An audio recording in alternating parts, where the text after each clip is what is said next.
Dua mobil Toyota Fortuner terjebak. Sementara itu banjir juga kembali melanda Kabupaten Tapanuli Tengah. Hujan deras yang mengguyur sejak Senin sore membuat air sungai naik hingga menyebabkan tanggul jebol. Akibatnya permukiman warga kembali terendam banjir. Bupati Tapanuli Tengah Masinton Pasaribu mengatakan air naik dengan cepat hingga menggenang jalan dan permukiman seperti di Hutan Bolon, Tuka. Sementara debit air sungai mulai naik di Sibabangun, Lumut, dan Pinang Sori. Tak hanya itu, jalan utama dan akses menuju perumahan di Aik Tolang, Pandan, kembali rusak dan tertutup lumpur. Kondisi serupa terjadi di Jalan Padang Sidempuan.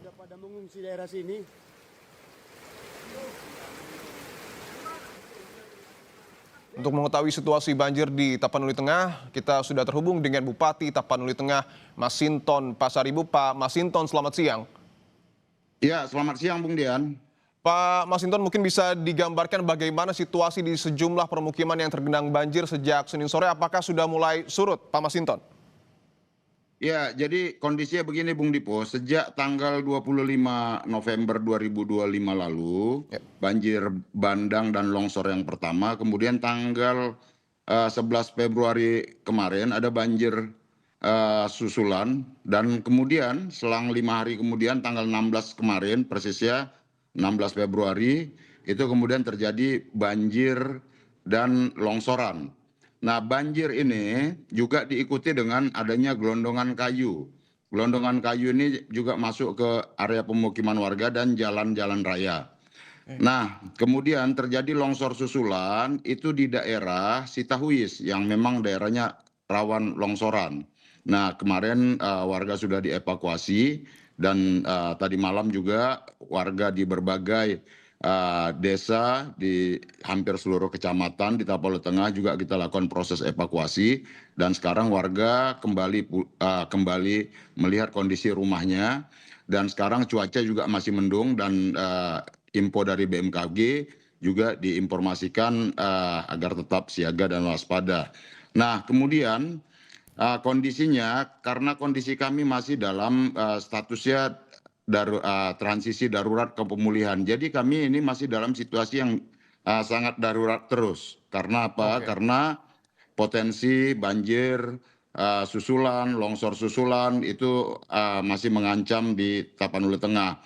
Dan kemudian sungai-sungai juga sedimentasi dari sungai, ya, di dalam sungai itu yang sebelumnya juga belum sempat dipulihkan sepenuhnya, sekarang itu mengalami sedimentasi yang cukup tinggi dan sudah rata dengan permukaan jalan dan pemukiman warga.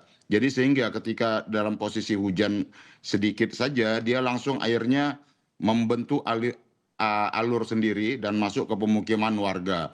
Nah, kemudian di pemukiman juga terjadi sedimentasi, ya, tanah, lumpur, pasir, begitu.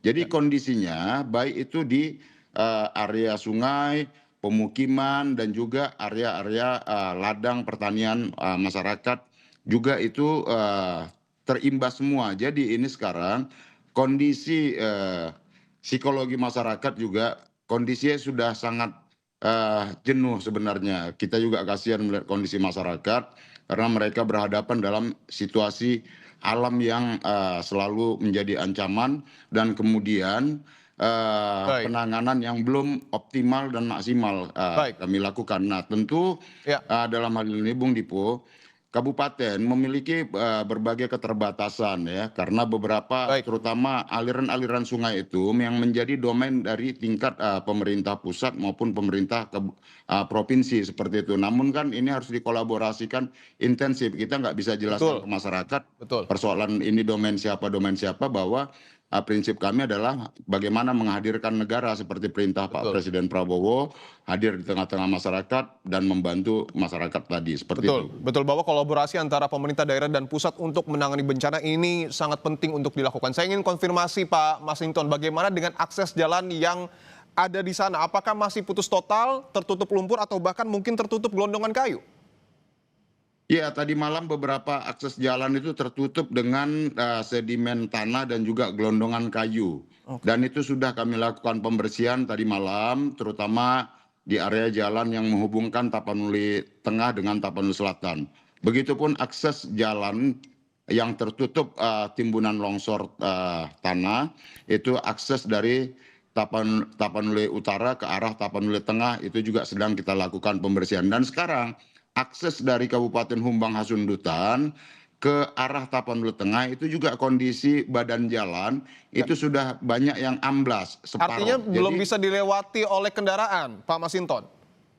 ya, untuk saat ini sudah bisa dilalui kendaraan, tapi kondisinya masih darurat seperti itu. Jadi potensi ancaman bencananya juga masih potensi tinggi karena juga sungainya belum dilakukan proses normalisasi. Dan kemudian di daerah-daerah yang perbukitan seperti daerah Sitawis yang berbatasan dengan Tapanuli Utara, kemudian di daerah Andam Dewi yang berbatasan dengan Kabupaten Humbang Hasundutan, badan-badan jalan tersebut juga sebagian pada amblas separuh.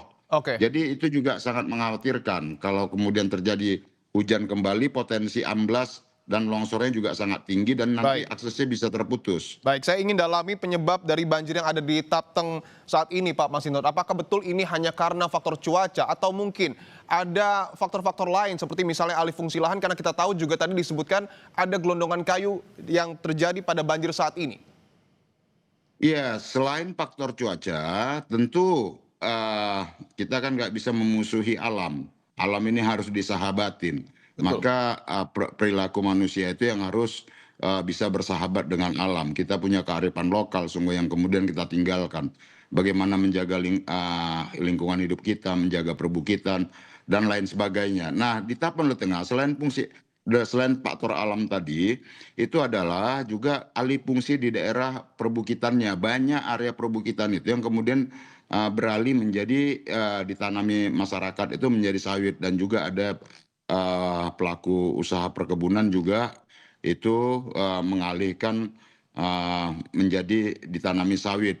Nah, jadi ini yang sedang juga problem di hulu yang sebenarnya harus ditata kembali. Tentu ini membutuhkan waktu, namun ini harus dilakukan proses rehabilitasi di hulunya. Karena apapun, Tapanuli Tengah ini kalau terjadi hujan di hulu, terjadi hujan deras di wilayah perbatasan dengan Tapanuli Utara, Humbang Hasundutan, maka dampak airnya adalah ke arah muara, di bawahnya itu adalah wilayah Tapanuli Tengah. Jadi proses rehabilitasi di hulu itu menjadi sangat penting untuk memitigasi potensi ancaman bencananya ke depan seperti itu. Dan yang tadi kami garis bawahi adalah tentu kolaborasi antara pemerintah daerah dan juga pusat ini sangat penting untuk kemudian menangani banjir yang ada di Tapanuli Tengah. Terima kasih Bapak Masinton Pasaribu, Bupati Tapanuli Tengah telah bergabung di Kompas Petang.